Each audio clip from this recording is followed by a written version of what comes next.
யார் வந்து விவாகரத்து வாங்க ரொம்ப தயங்குறாங்க? அத ஆனா பெண்ணா? தயக்கம் ஆண்கள் கிட்ட தான் அதிகமா இருக்கும். பெண்கள் எப்பவுமே ஒரு விவாகரத்து மனநிலையில தான் இருக்கிறாங்கன்றது தான் உண்மையான விஷயம்.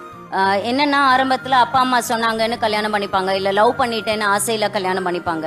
அதுக்கப்புறம் ஒரு குழந்தை பிறந்துரும், குழந்தைய வளர்க்க ஆரம்பிச்சிருவாங்க. அப்புறம் ரெஸ்பான்சிபிலிட்டிஸ் வந்துரும். ஒரு 10-15 வருஷம் ஆயிடும். குழந்தை வளர்ந்துருவான், அவன் வேலையை அவனே பார்த்துப்பான், அவனே சாப்பிட்டுப்பான், அவனே ஸ்கூலுக்கு போயிடுவான். ஹஸ்பண்ட்ஸ் எல்லாம் என்ன பண்ணிடுவாங்கன்னா செட் ஆயிடுவாங்க, இவ இவ்வளவுதான் அப்படின்னு தெரிஞ்சிருவாங்க.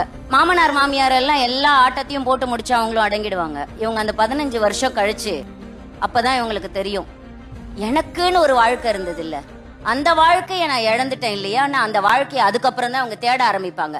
அந்த தேடலோட வெளிப்பாடு தான் விவாகரத்துக்களுக்கான மிகப்பெரிய காரணம்.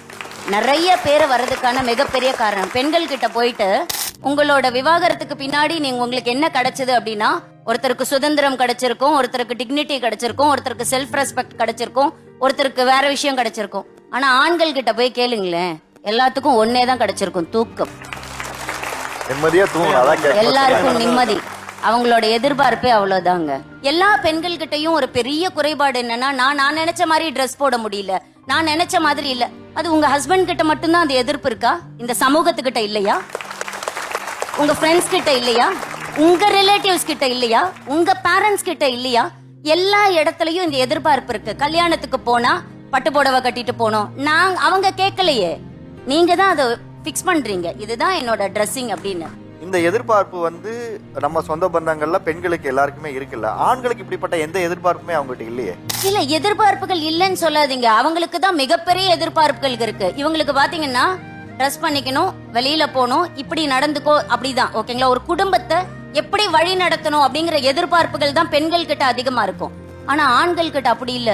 அவர் ஒய்ஃபை பாத்துக்கணும், அவங்க அம்மா அப்பாவை பாத்துக்கணும், அவங்க குழந்தைங்களை பாத்துக்கணும், அவங்க அக்கா குழந்தைய பாக்கணும், அவங்க தம்பி குழந்தைய பாக்கணும், அவங்க தங்கச்சி குழந்தைய பாக்கணும், குடும்பமா அனுசரிக்கணும், இதை தாண்டி சொத்தை வேற காப்பாத்தணும். இவங்களோட எதிர்பார்ப்புகள் எல்லாம் நீங்க திருப்பி திருப்பி எவ்வளவு தடவை வேணா கேள்வி கேளுங்க, உங்களோட ஆன்சர் ஒன்னேவா இருக்கும். என்ன வேலை செய்ய சொன்னாங்க, என் மாமியார் என்ன கண்ட்ரோல் பண்ணிட்டாங்க, என்ன டாமினேட் பண்ணிட்டாங்க, என்ன வந்து கேள்வி கேட்க வச்சுட்டாங்க. பிசிக்கல் அபியூசஸ் இருக்கிற சில ஃபேமிலிஸ் கண்டிப்பா இருக்கு. எந்த காலத்திலையும் ஒரு மனைவியை நோக்கியோ, அம்மாவை நோக்கியோ, தங்கச்சியை நோக்கியோ, அக்காவை நோக்கியோ கை ஓங்கும் அதிகாரம் ஆண்களுக்கு எப்பவும் கிடையாது.